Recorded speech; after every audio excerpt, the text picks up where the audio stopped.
Selamat sore Bapak Ibu dan seluruh anak Indonesia yang saya sayangi. Kembali lagi saya menyapa Anda pada sore hari ini untuk membagikan perkembangan mengenai penanganan COVID-19 dari pemerintah. Tentunya 3M dan juga rencana pengadaan vaksin per 22 November 2020 kemarin, ada berita baik bahwa angka kesembuhan Indonesia atau recovery rate-nya mencapai lebih dari 84%. Ini meningkat lagi dibandingkan 1 minggu sebelumnya, yakni pada angka 83,92%. Sudah lebih dari 3,5 juta orang di Indonesia yang dilakukan tes PCR dengan melalui swab test, di mana positivity rate sekitar 14%. Artinya, lebih banyak nih yang negatif dibandingkan dengan yang terkonfirmasi positif. Kementerian Kesehatan sudah menyampaikan bahwa penguatan tracing atau pelacakan kasus dengan target rasio 1:30, yakni 1 pasien yang positif maka 30 kontak eratnya yang akan dilacak. Pelacakan dilakukan secara agresif, mulai dari tingkat kecamatan, terutama di daerah yang memiliki populasi yang besar atau terjadi kerumunan dengan jumlah massa yang besar. Nah, saat ini Kemenkes dan Satgas sendiri telah menurunkan lebih dari 5.000 pelacak kontak di 10 provinsi prioritas. Provinsi tersebut dimulai dari Aceh, Sumatera Utara, DKI Jakarta, Jawa Barat, Jawa Tengah, Jawa Timur, Bali, Kalimantan Selatan, Sulawesi Selatan, dan juga Papua. Berkat kerja keras para petugas inilah bahwa sampai hari Minggu kemarin nih 22 November 2020, pemerintah sudah mengidentifikasi lebih dari 1.600 klaster. Wow, sayangnya beberapa klaster justru terjadi baru-baru ini. Meskipun pesan 3M sendiri memakai masker, menjaga jarak, dan menjauhi kerumunan, dan mencuci tangan itu kan sudah dipatuhi mayoritas masyarakat Indonesia ya. Tapi masih ada segelintir orang yang kurang melindungi diri mereka sendiri dan sekitarnya dari resiko penularan COVID-19. Sehingga ya akhirnya mereka tidak hanya membahayakan diri mereka sendiri, tapi keluarganya juga. Lalu merugikan secara ekonomi juga apabila sampai terkonfirmasi positif. Dan yang paling berbahaya adalah yaitu bisa membuat orang lain jadi sakit dan akhirnya sengsara gitu kan karena terjangkit COVID-19. Penyakit yang tentunya fatal, mematikan bagi mereka yang punya sakit bawaan atau penyerta. Satgas Penanganan COVID-19 menyerukan bagi mereka yang merasa berada di dalam situasi berisiko tinggi agar bersedia untuk diperiksa atau memeriksakan diri secara aktif dengan melakukan isolasi secara mandiri juga agar dapat melindungi orang lain, terutama orang-orang yang mereka sayangi. Pelajaran bagi kita yang tidak berada di acara-acara kerumunan adalah dengan tetap disiplin 3M. Hindari menambah kasus aktif yang per hari ini ternyata berjumlah lebih dari 60.000 pasien, agar para tenaga kesehatan dapat berkonsentrasi penuh menyembuhkan pasien mereka. Dan tentunya agar ruang perawatan insentif ICU di rumah sakit itu tidak tersita oleh para pasien COVID-19. Karena kan masih banyak ya sebenarnya ya pasien-pasien dengan penyakit serius lainnya yang tentunya membutuhkan ruang kamar ICU tersebut. Termasuk mungkin orang tua atau kerabat yang kita kenal.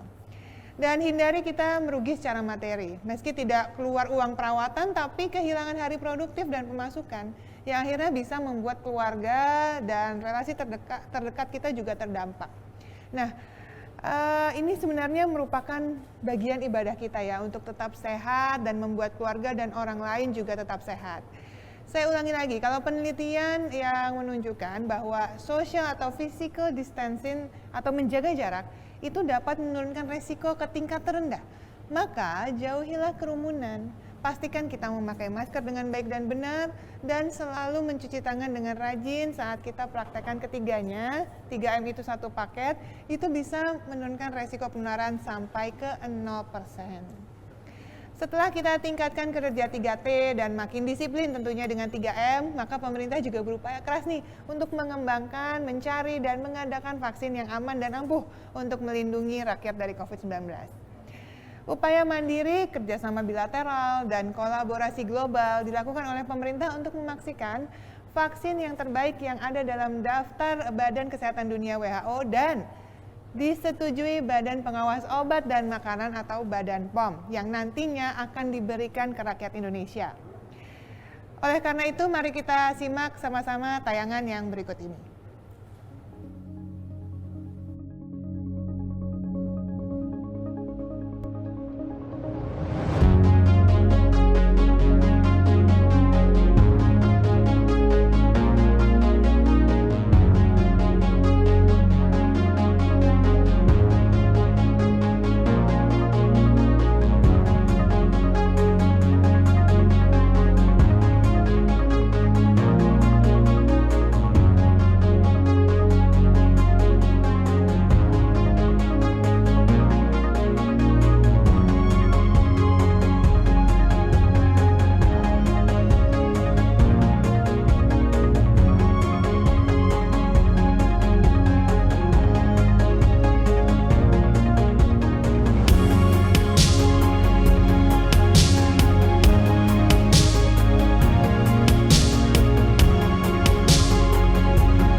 Untuk mewujudkan program vaksin untuk rakyat, Kementerian Kesehatan sudah melatih lebih dari 8.600 vaksinator yang rencananya sejumlah 23.000 orang yang akan disiapkan untuk mendukung pelaksanaan vaksinasi nanti.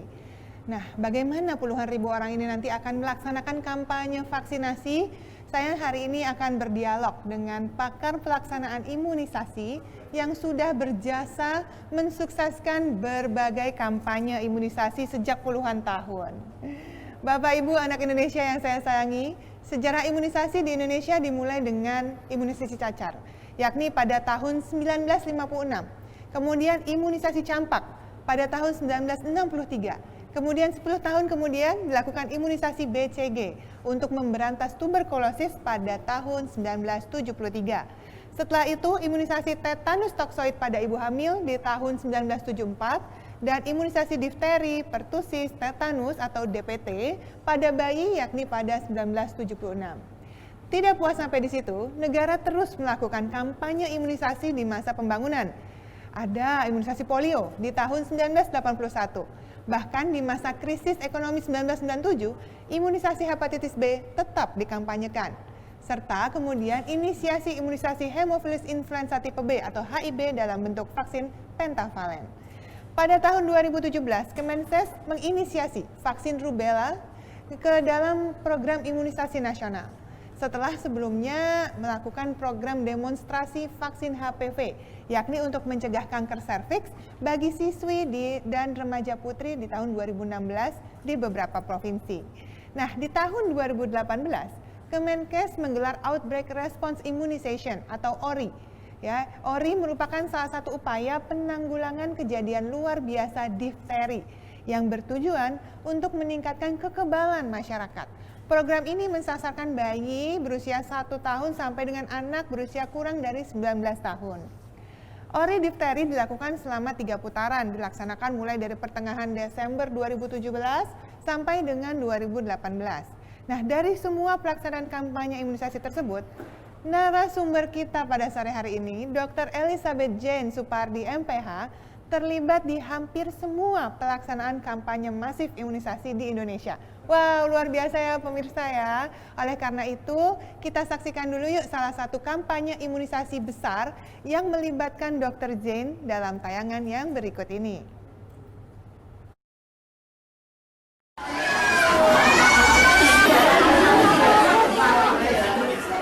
Sebagai bagian dari program pemberian imunisasi dasar lengkap, Kementerian Kesehatan kini terus menggencarkan pemberian vaksin campak rubella alias measles rubella atau MR kepada masyarakat. Dan terhitung hingga 7 Oktober, Kemkes mengklaim pemberian vaksin di wilayah pilot project, yakni Pulau Jawa sudah mencapai 99,6%. Daerah Istimewa Yogyakarta menjadi provinsi dengan angka pelaksanaan vaksin MR tertinggi, yakni 96,5%, disusul DKI Jakarta 94,03% dan Banten 92,3%. Dalam sepekan ke depan seperti dijelaskan Direktur Surveillance dan Karantina Elizabeth Jane Supardi, pada pencanangan imunisasi HPV di Kabupaten Kulon Progo Daerah Istimewa Yogyakarta pada 9 Oktober, pemberian vaksin MR di masing-masing provinsi ditargetkan sudah mencapai lebih dari 95%. Diakuinya masih terjadi sejumlah masalah saat pemberian vaksin MR, seperti permintaan orang tua yang terkadang meminta surat kehalalan produk vaksin, sehingga Kemkes sudah bekerja sama dengan Majelis Ulama Indonesia yang masih memproses sertifikasi halal. Jadi masih ada yang minta sertifikat dulu. Sertifikat itu pasti keluar, kan dalam proses. Jangan dikorbankan anak-anaknya. Pada 2018, program imunisasi massal tersebut akan dilakukan di luar Pulau Jawa, sehingga berbagai persiapan pelaksanaan sudah gencar dilakukan. Seperti pemberian edukasi tentang bahaya penyakit campak dan rubella, agar target Indonesia terbebas dari campak dan rubella akan tercapai pada tahun 2020. Dari Kulon Progo Daerah Istimewa Yogyakarta, Imam Prasetyo, Kantor Berita Antara mewartakan.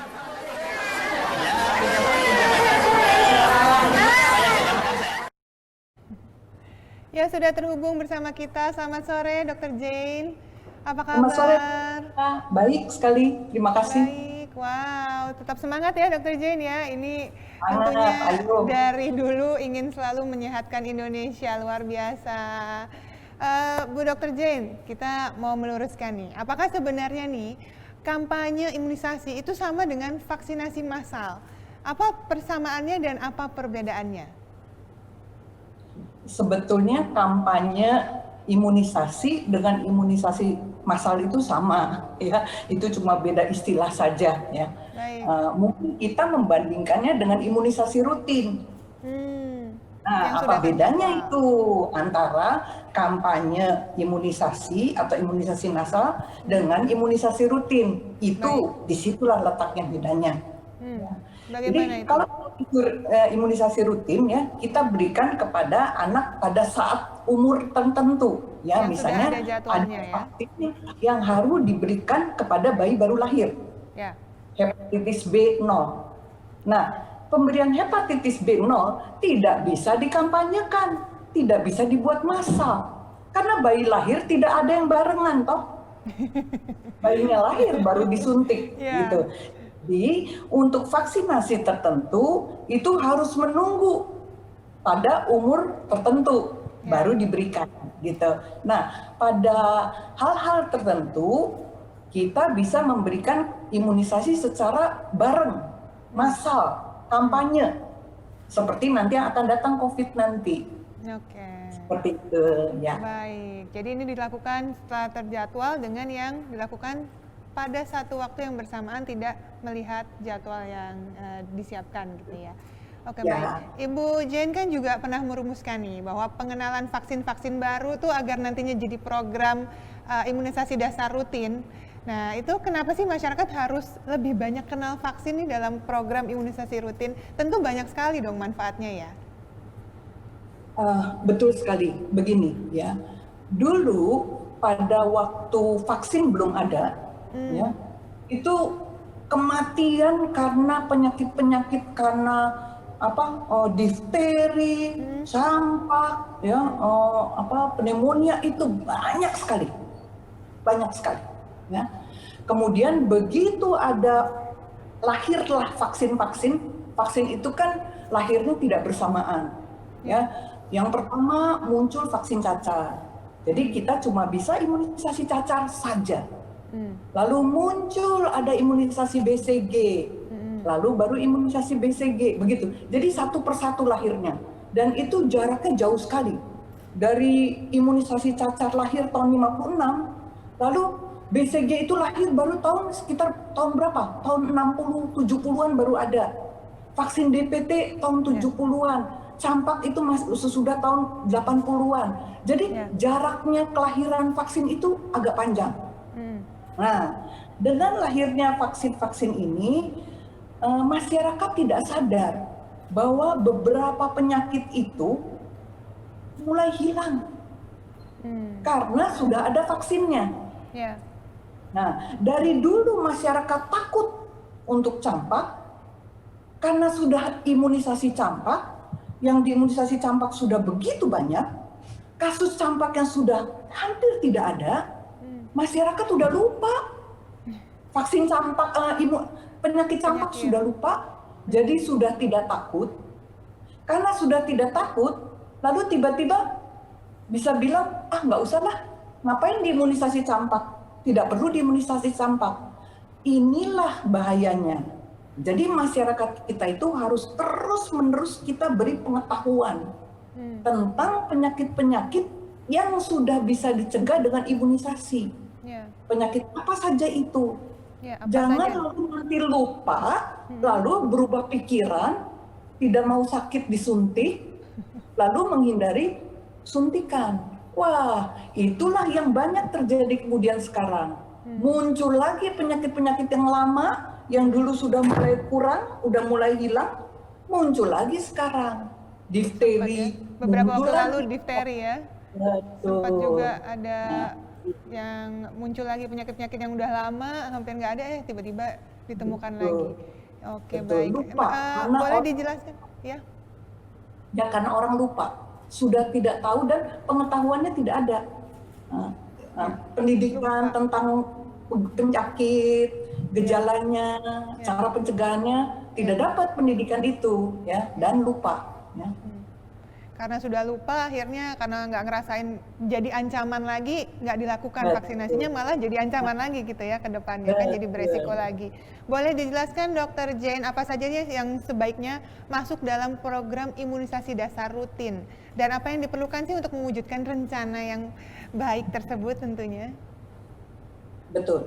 Jadi sebetulnya Indonesia ini kalau dibandingkan dengan banyak negara berkembang yang lain, dengan negara berkembang ya, bukan negara maju ya, Ya. kita sudah banyak ketinggalan. Oh ya. Ada 3 vaksin yang sebetulnya sudah muncul sekitar 10 tahun yang lalu, ya, PCV untuk pneumonia, pneumokokus, radang ya. paru-paru, ya, HPV itu yang untuk kanker Cervix, leher rahim ya, cervix, ya, dengan rotavirus untuk diare. Ya. Itu ada 3 kuman. vaksin 3. yang relatif baru ya, barunya tapi sudah 10 tahun. Oke. Banyak negara berkembang itu sudah lebih dulu mengintroduksi ketiga vaksin ini. Menjadikan program imunisasi dasar. Indonesia masih ketinggalan. Oke. Ya. Untuk yang PCV dan HPV, baru beberapa provinsi saja yang dapat. Jadi bertahap karena vaksinnya impor. Ya. Ya, yang rotavirus, yang untuk diare, itu akan diproduksi oleh pabrik vaksin kita sendiri, Bio Farma. Baru akan diproduksi. Nah, berharap nanti 2022, Ya. Bio Farma sudah produksi sendiri, kita bisa imunisasi rotavirus ini ke seluruh anak-anak kita semua. Amin, semoga terwujud semuanya ya. Karena ini rotavirus juga termasuk penyakit yang banyak sekali diderita sebenarnya oleh orang anak balita ya. Dan fatal juga karena banyak akhirnya yang meninggal dunia karena penyakit rotavirus ini sendiri. Apa saja Dok proses yang ditempuh nih untuk merancang sebuah kampanye imunisasi sendiri? Ya, jadi pertama ya, kita harus punya vaksinnya dulu. Oke. Ya. Dan vaksinnya ini tentu sudah disampaikan oleh Bapak Presiden, bukan asal vaksin. Vaksin itu kadang-kadang ada banyak merek juga, gitu ya. Lalu nanti ada kita mau cari murahnya, ya, mau cari yang bagus, yang enak, bukan begitu. Jadi prinsip negara kita adalah vaksin itu harus vaksin yang mereknya itu sudah terdaftar di WHO. Karena WHO itu punya tim yang melakukan screening. Jadi semua macam obat maupun vaksin itu diteliti, mana yang memenuhi syarat baru terdaftar. Jadi kalau belum terdaftar artinya belum memenuhi syarat standar. WHO. Betul. Ya. Lalu selain vaksinnya, tentu alatnya untuk menyampaikan vaksin itu, ya, misalnya alat untuk menyimpannya, untuk membawanya. Karena ini vaksin itu bukan seperti obat yang kita bisa taruh aja di atas meja, rusak vaksin ini. Penyimpanannya khusus tentunya ya. Betul. Jadi alatnya ada istilahnya cold chain, ya, ada termosnya, ya. Kemudian juga lalu tempatnya, di mana kita mau menyuntiknya, di mana kita mau memberikannya, harus diatur semua. Tempatnya ini macam-macam, ya, bisa diatur. Ada yang bilang nanti tidak bisa kita ya untuk vaksinasi, kita tidak bisa. Orang yang divaksinasi tinggal aja di rumah, nanti petugasnya datang ke rumah-rumah, bisa rusak vaksinnya. Dibawa keliling ke rumah-rumah. Tidak. Jadi biasanya adalah dicari satu tempat di mana orang yang berkumpul ke tempat itu. Ya, biasanya posyandu begitu ya, tekniknya seperti itu. Bisa di posyandu, bisa juga nanti ditetapkan di pabrik misalnya. Oh, gitu Ya, bisa juga. jadi orang bekerja nanti tinggal kumpul berbaris pada waktu tertentu, tiap misalnya 10 orang datang misalnya. Apalagi untuk COVID sekarang ya, kita tidak bisa berbaris pun pakai jarak. Betul. Nah, jadi ini semua nanti harus diatur. Ya. Bisa kadang-kadang mungkin di tempat, selain tadi kalau di pabrik misalnya itu kan berarti di tempat kerja. Tempat kerja. Bisa juga atau di misalnya di perkantoran. pasar. Ya, kadang-kadang bisa di pasar. Dipasang sehingga bisa ya. ya sehingga orang bisa tetap bekerja. Ya. Kadang juga Jadi untuk yang jemput bola bepergian, ya sistemnya ya. ya, Jemput bola jadi nih. bisa juga misalnya di kantor kesehatan di pelabuhan udara atau pelabuhan laut misalnya. Jadi orang yang mau pergi berangkat, dia bisa diimunisasi dulu, gitu ya. Jadi tidak ketinggalan seperti itu. Itu contoh-contohnya. Dan yang penting adalah orangnya. Siapa nanti yang akan diimunisasi? Jadi orangnya itu nanti harus disiapkan siapa-siapa. Ya, kalau bisa ada daftar nama. Si A perginya nanti ke tempat yang mana misalnya, gitu. Dan tentu itu orang yang akan diimunisasi. Ditambah yang penting lagi orang yang nanti bertugas, siapa nanti yang bertugas, ya, untuk yang memberikan. Ditambah nanti perlu ada misalnya relawan yang membantu, yang mengatur, ya supaya petugasnya itu tidak lari-lari, tinggal di tempat bersama vaksin. Nanti ada yang membantu kader-kader begitu yang untuk membantu lalu lintas dan sebagainya. Ya, antara lain seperti itu. Baik, ini saya lihat seperti gambaran yang saya alami sendiri, tentunya beberapa waktu yang lalu vaksin MR, itu kan juga anak-anak terdaftar dengan baik ya di sekolah-sekolahnya waktu itu.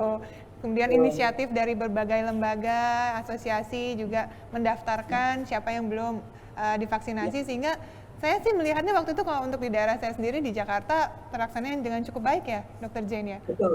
Ya. Tapi jadi tentu saja berarti jauh sebelumnya itu sudah ada penyuluhan, sudah ada persiapan. Jadi pada waktu pelayanan tidak ada lagi orang yang ribut, bertanya atau menolak. Tidak ada. Yang datang ke sana adalah orang yang sudah disiapkan. Dengan edukasi dan informasi yang tepat dan akurat tentunya ya. Jadi kalau boleh disimpulkan nih Dr. Jenny, dari berbagai kampanye imunisasi yang Dr. Jenny sendiri kan ikut rancang, kemudian kelola gitu ya. Faktor penting apa saja yang bisa menjadi kunci suksesnya untuk kampanye imunisasi sendiri? Selain tadi memberikan edukasi dini gitu ya. Ya, baik. Dari sisi, kita ada dua sisi ya.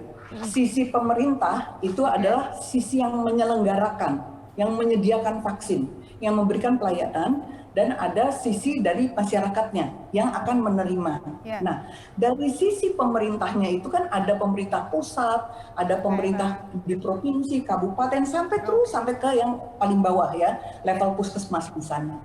Yang penting sekali adalah sisi pemerintahnya ini, orang-orangnya ini harus orang yang betul-betul profesional, orang yang menguasai bidangnya. Jadi untuk pemberian imunisasi ini kita tidak bisa asal ya. Jadi orang ahlinya apa, lalu ditempatkan di situ. Gitu.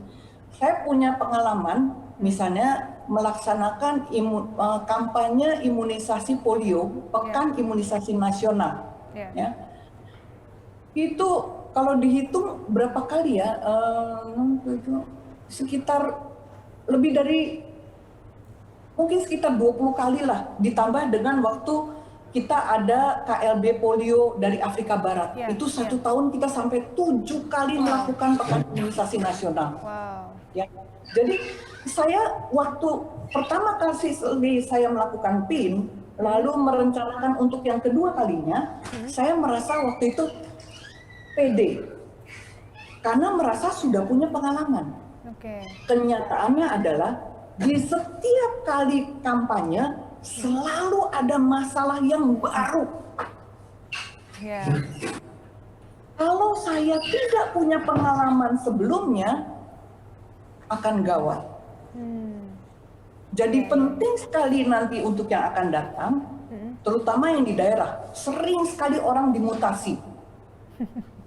Belum siap. Jangan sampai orang yang tidak mengerti sama sekali untuk pengadaan kampanye imunisasi diberi tugas memimpin, bertanggung jawab untuk kampanye imunisasi COVID. Baik. Jadi memang pengalaman dan orang yang bertanggung jawab adalah orang yang sudah tahu ya planning seperti apa dan ya itu mengerti bagaimana harus merespon ya terhadap masalah-masalah yang muncul. Dan Betul. kalau kita maju nih, kita berangan-angan lah, kan sebentar lagi kita berdoa vaksin COVID sudah tersedia gitu ya. Rencana nih, vaksinasi COVID apabila memang sudah disetujui nantinya nih vaksinnya oleh Badan POM dan WHO, bahkan MUI sendiri, apa saja Dr. Jane yang harus dipersiapkan? Ya, katakanlah sekarang semuanya sudah siap ya. Jadi orang-orang yang akan bekerja juga sudah siap semua ya. Tinggal kita mau melaksanakan. Bayangkan nanti semua orang yang nanti akan diimunisasi, pagi-pagi dia bangun misalnya, dia harus menuju ke tempat pelayanan misalnya. Ya, jangan sampai dia lalu tidak tahu tempat pelayanan itu di mana. Oke. Ya. Nah, jadi harus ada semacam penanggung jawab ya. Yeah. Misalnya untuk wilayah ini penanggung jawabnya tuh siapa? Yang mengkoordinir janjian, kumpul di mana, jam berapa misalnya. Ditunggu di mana misalnya. Lalu di beberapa tempat itu ada yang namanya signpost, tanda-tanda. Tempat imunisasi 5 meter ke sebelah kiri. Jadi ada tanda-tandanya, itu pengalaman ya. Iya. Itu pengalaman ya. Jadi namanya kader itu penting sekali. Kader imunisasi itu di setiap desa, setiap kelurahan, desa itu selalu ada. Itu sudah berpengalaman melakukan pelayanan imunisasi. Jadi kader-kader imunisasi ini harus dipakai. Boleh ditambah dengan mungkin pramuka, karang taruna, boleh. Siskamling, petugas siskamling boleh. Baik. Jadi semua lini ya dari masyarakat juga. Tentu kalau untuk masyarakat sendiri peran mereka bagaimana, Dok? Kita bisa buat macam-macam ya. Karena di lapangan itu ya, tentu nanti selalu akan ada misalnya ada orang bekerja sampai berjam-jam segala macam ya. Mereka perlu apa? Perlu minum, perlu snack, apa ya. Nah, ini bisa masyarakat membantu ya. Kalau semua lalu nunggu semua itu nanti dana akan menjadi besar ya. Masyarakat bisa membantu misalnya tempat. Mempersiapkan tempat yang akan disiapkan nanti butuhnya apa di situ ya. Mungkin ada perlu tenda ya. Kadang-kadang misalnya perlu apa ya, ada yang kadang kasih inisiatif ya, dikasih kadang-kadang orang yang akan nanti diimunisasikan, kadang-kadang orang-orang yang menerima PBI ya, penerima bantuan iuran untuk BPJS, itu kan masyarakat tidak mampu ya, mungkin ada sedikit bingkisan barangkali ya, itu masyarakat bisa membantu itu supaya mereka tertarik untuk datang. Baik. Itu salah satu cara. Oke. Baik. Memang kalau ingin mengajak masyarakat tentu strateginya harus luar biasa ya. Karena sampai sekarang juga Dr. Jane pasti masih ada aja nih masyarakat yang masih pikir-pikir nih saya mau vaksin atau tidak ya. Ada saran Dok dari Dr. Jane ini sebagai kesimpulan terakhir pada mereka yang masih ragu-ragu nih mungkin untuk vaksinasi? Baik. Jadi masyarakat harus tahu betul ya, vaksin dengan obat itu tidak sama sekali berbeda ya. Membuat vaksin itu jauh lebih susah daripada membuat obat. Sudah jadi pun vaksinnya, untuk bisa diterima, itu syaratnya jauh lebih sulit daripada obat. Mengapa? Karena vaksin itu akan diberikan kepada orang sehat. Obat itu diberikan kepada orang yang sudah sakit. Jadi tidak bisa orang sehat dikasih vaksin lalu menjadi sakit. Jadi itu sebabnya syarat vaksin itu luar biasa ketat. Jadi vaksin itu hanya bisa diberikan apabila kalau terbukti orang sehat itu diberi vaksin, dia akan tetap sehat, tapi malah menjadi punya kekebalan, terbentuk kekebalan, begitu. Nah, yang kedua adalah ada orang yang merasa bahwa COVID ini nggak apa-apa kok, banyak yang sembuh. Angka kematiannya sekitar 2-3% aja. Itu kita tidak boleh berpikiran seperti itu ya. Mengapa seperti kita ini diminta untuk tidak keluar rumah apa segala macam, seperti saya ini sudah 8 bulan tidak keluar rumah. Kalau tidak terpaksa sekali tidak keluar rumah. Kenapa? Karena sampai saat ini untuk penyakit COVID ini pengetahuan kita maupun para ilmuwan, orang pintar-pintar di luar negeri itu sangat terbatas pengetahuannya tentang COVID ini. Ya, obatnya saja kita berapa bulan terakhir ini dapat informasi bahwa ternyata obat yang kita duga, yang obat kloroquine yang kita pikir wah obat murah bisa untuk COVID, ternyata terbukti tidak efektif untuk COVID. Jadi selalu ada yang baru. Ya, kita tidak tahu kalau sekarang kita kena COVID, kebetulan kita sembuh, kemudian nanti tahun depan bisa terjadi apa? Kita tidak tahu. Ya, sebagai contoh, sebagai contoh, ya, kita kena cacar waktu kecil, cacar air, sembuh. Ternyata virus cacar itu tidur di ganglion syaraf. Nanti mungkin 15 tahun, 20 tahun lagi segala macam, tiba-tiba pada waktu kondisi kita jelek, muncul yang namanya herpes zoster yang sangat sakit. Cacar ular ya sebutnya ya. Ya. Campak, ya. Kita pikir dulu campak, kalau kita kena campak sembuh ya sudah, kita akan kebal seumur hidup, betul. Ya. Tetapi ternyata anak yang kena campak waktu kecil, sekitar 30 tahun kemudian, ya, sebagian dari mereka itu kena radang otak yang menyebabkan dia lumpuh seumur hidup. Jadi artinya COVID ini kita tidak tahu kedepannya ini nanti bisa menjadi apa. Jangan merasa bangga sudah kena COVID lalu sembuh, belum tentu. Ini sekarang terus semua orang yang pernah sakit COVID, dunia itu memantau terus orang-orang yang pernah kena COVID ini nanti tahun depan menjadi apa. 2 tahun lagi masih sehatkah? 3 tahun lagi masih sehatkah? 4 tahun lagi, 5 tahun lagi, 10 tahun lagi, 20 tahun lagi, ini semua masih diteliti. Jadi lebih baik jangan kena COVID. Jangan sampai. Kalau kita beruntung mendapat imunisasinya, jangan ditolak. Ya, karena tidak perlu sampai sakit. Harus bersyukur kalau kita bisa dapat vaksin. Betul sekali. Setuju sekali dengan Dr. Jane, karena lebih baik yang namanya mencegah tentunya ya daripada mengobati. Kalau kita bisa dapat imunitas spesifiknya dari vaksin, kenapa harus sakit? Gitu ya. Betul.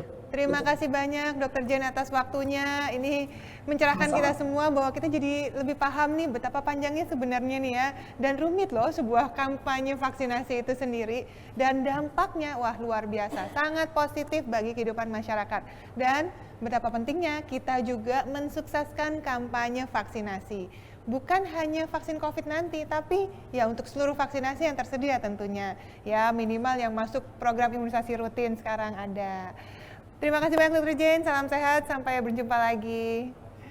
Bapak Ibu, anak Indonesia yang saya sayangi, kita memang masih dalam pandemi COVID-19.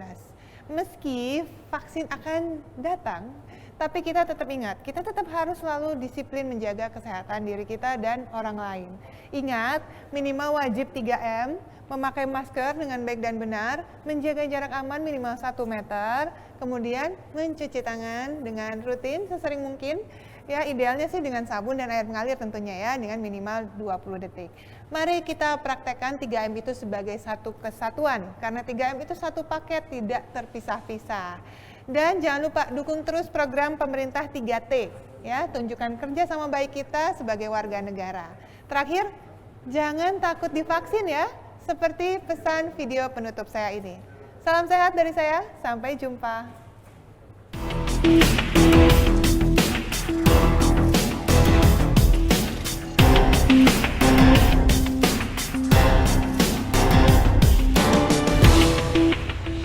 Penasaran kapan pandemi ini selesai?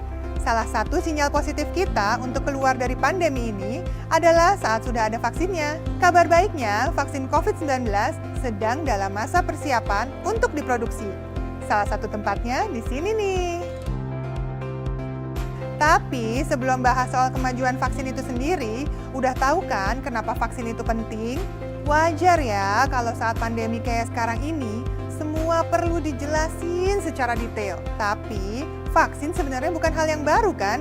Kita sudah akrab kan dengan vaksinasi sejak kecil? Mungkin bagi sebagian lebih tahu kalau saya bilangnya imunisasi. Tujuan vaksin atau imunisasi tersebut adalah menimbulkan kekebalan tubuh buatan, supaya kalau ada virus yang aslinya masuk ke dalam tubuh, maka daya tahan tubuh kita sudah siap melawan. Nah, agar makin banyak orang yang daya tahan tubuhnya siap terhadap virus, kita semua harus divaksinasi. Nanti kalau sudah semakin banyak yang sudah divaksin, semakin rata kekebalan tubuh kita semua. Virus akan kehilangan orang yang bisa dijadikan tempat hidup. Nah, itulah di mana herd immunity sudah terbentuk.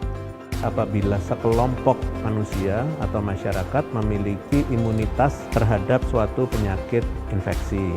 Dan perlu dipahami bahwa herd immunity itu bisa terjadi apabila ada suatu proses imunisasi.